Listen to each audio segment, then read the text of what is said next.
11 से लेकर 20 तक। और हम इन्हें सिर्फ किताबी नियमों की तरह नहीं पढ़ने वाले हैं ना? एकदम नहीं, हमारा इसको थोड़ा विस्तार से समझते हैं। हाँ, शुरू करते हैं। इन नोट्स की शुरुआत में जो नियम लिखा है, जिसे यहाँ रूल 11 का नाम दिया गया है, वो विरोधाभास यानी कॉन्ट्रास्ट के बारे में है।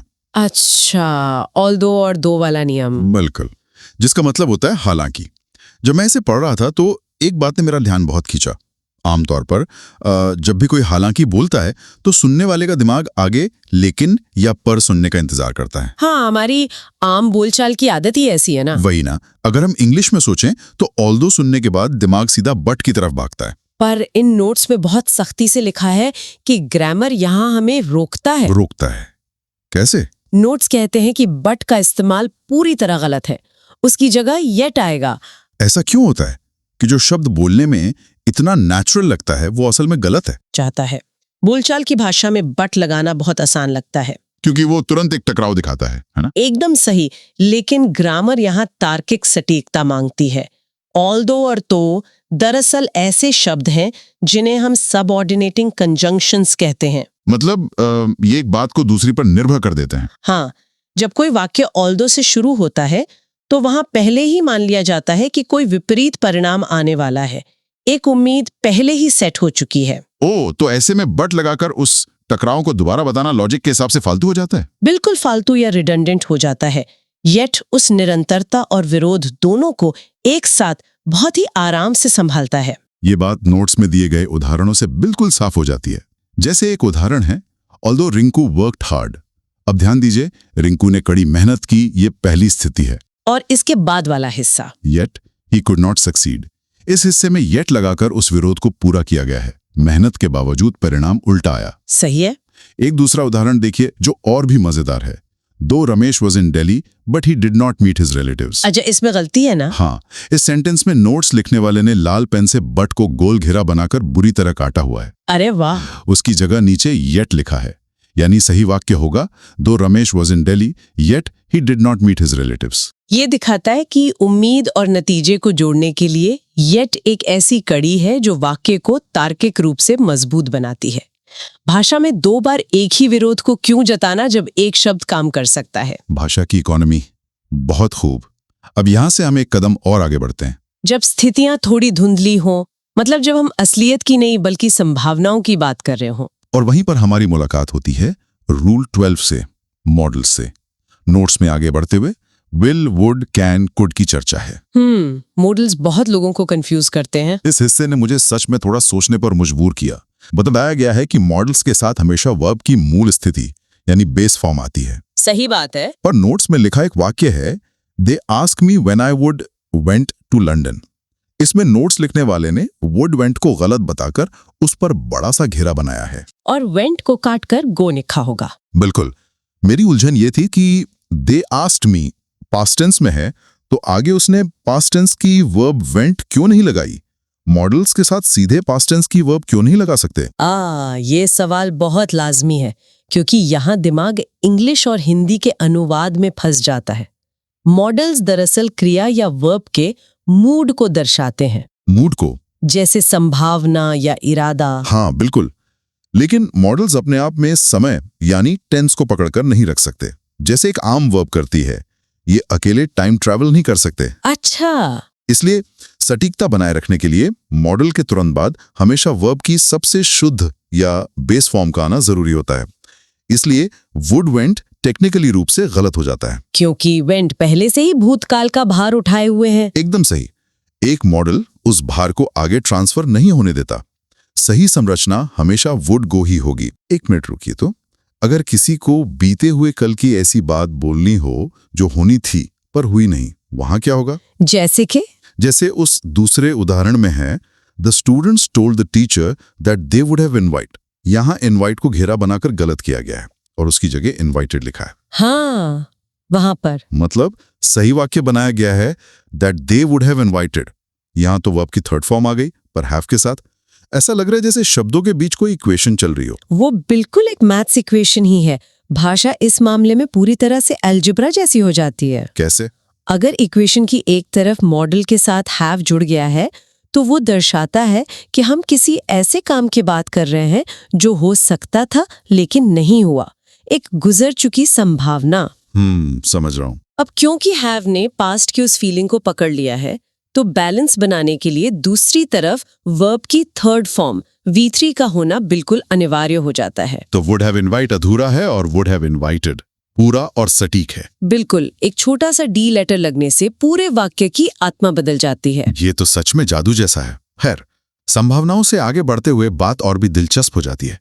यहाँ बात सच में बहुत दिलचस्प हो जाती है। समय को मापने वाली बात ना, रूल्स 13, 14 और 16 की तरफ। हाँ, समय को भाषा में मापना। नोट्स में टाइम मार्कर्स को लेकर बड़ी दिलचस्प बातें लिखी हैं। रूल 13 कहता है कि अगर किसी वाक्य में यस्टरडे, अगो, लास्ट वीक या इन 2010 जैसे शब्द आते हैं तो वो वाक्य सीधे पास्ट इंडेफिनिट की कैटेगरी में चला जाएगा। मतलब सिर्फ और सिर्फ वर्ब की सेकंड फॉर्म V2 आएगी। वही। पर ऐसा क्यों होता है कि इन शब्दों के आते ही सब फिक्स्ड हो जाता है? ये शब्द दरअसल समय के एक निश्चित बिंदु को दर्शाते हैं जो अब पूरी तरह से बीत चुका है। इसे ऐसे समझ सकते हैं जैसे किसी बीते हुए पल की एक पोलराइड तस्वीर खींच ली गई हो। और उस तस्वीर को एल्बम में बंद करके रख दिया गया हो। सही कहा। अब वो तस्वीर आज की स्थिति को बदल नहीं सकती, इसलिए भाषा उसे एक पुरानी बंद किताब की तरह लेती है। बंद किताब का उदाहरण नोट्स में बहुत साफ दिखता है। एक वाक्य लिखा है, Mohit has passed class 12th 2 years ago। अब सोचिए बोलचाल में ये कितना ठीक लगता है। पर नोट्स में से काटा गया होगा। बुरी तरह से। हैज पास्ट को सीधे काट दिया गया है और लिखा है पास्ट।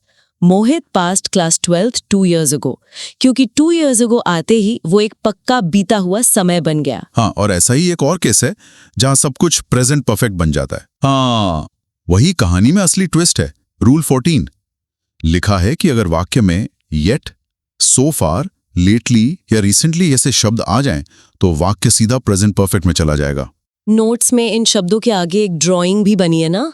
हाँ, पास से एक तीर निकलकर प्रेजेंट की तरफ आ रहा है और उसके बीच में लिखा है अभी तक। ये ड्राइंग असल में इस पूरे मैकेनिज्म की जान है। अभी तक या येट वाले शब्द एक मनोवैज्ञानिक एंकर की तरह काम करते हैं। Psychological anchor. हाँ, जब कोई कहता है कि उसने अभी तक कुछ नहीं किया है तो एक्शन भले ही पास्ट से जुड़ा हो, लेकिन उसका असर, उसकी कमी का बोझ प्रेजेंट में महसूस हो रहा होता है। जैसे उदाहरण है, I did not get any email regarding job interview yet. बोलने में ठीक लगता है, लेकिन ग्रामर कहती है जब येट लगा दिया तो आप पास्ट में नहीं हैं। इसलिए डिड नॉट गेट गलत हो जाता है। I have not got any email yet होना चाहिए। और दूसरा उदाहरण, Mahesh had not taken any leave so फार।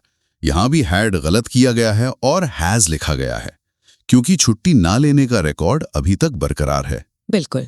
पर एक नई एनालॉजी जोड़ता हूं यहां से रूल 16 के लिए। अगर पास्ट में दो चीजें एक साथ या आगे पीछे हो रही हों तो उसे समझने का नजरिया इसे एक दौड़ या रेस की तरह समझा जा सकता है। रेस की तरह, ये बहुत बढ़िया एनालॉजी है, समझाइए जरा। सोचिए कि भूतकाल में दो घटनाएं हो रही हैं और दोनों एक दूसरे से आगे निकलने की कोशिश कर रही हैं।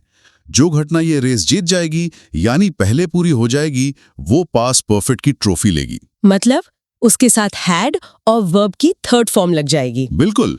और जो पीछे रह जाएगी वो पास्ट इंडेफिनिट की कैटेगरी में आएगी, जहां सिर्फ V2 मिलती है। ये सटीकता को समझने का एक बहुत ही नेचुरल तरीका है। समय की एक टाइमलाइन पर इन एक्शंस को रखना जरूरी है, वरना क्रम और मतलब उलझ जाएगा। नोट्स का यूनिवर्सल उदाहरण देखिए। The patient has died before the doctor केम। मरीज का जाना और डॉक्टर का आना। मरीज पहले चला गया, लेस जीत गया। इसलिए हैज डाइड को काटकर हैड डाइड किया गया है। एकदम। पर अब जब समय बांध लिया है तो शर्तों की बात आती है, कंडीशंस।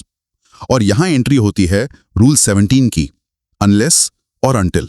यहाँ जो सबसे रोचक बात है वो ये कि ये दोनों शब्द आमतौर पर लोगों को बहुत परेशान करते हैं। हाँ, बोलचाल में हम फर्क भूल जाते हैं।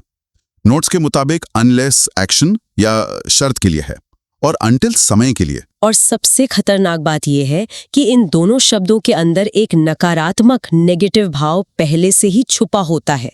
ये पहले से ही नेगेटिव है। इसलिए नोट्स में सख्त हिदायत हैं कि इनके साथ नॉट या विल शैल नहीं लगता। जैसे you will not pass the exam unless you do not work hard. यहाँ डू नॉट पर एक बड़ा लाल क्रॉस है। दिमाग इन डबल नेगेटिव्स में इतना क्यों उलझता है? क्योंकि एक लॉजिकल फैलेसी बन जाती है।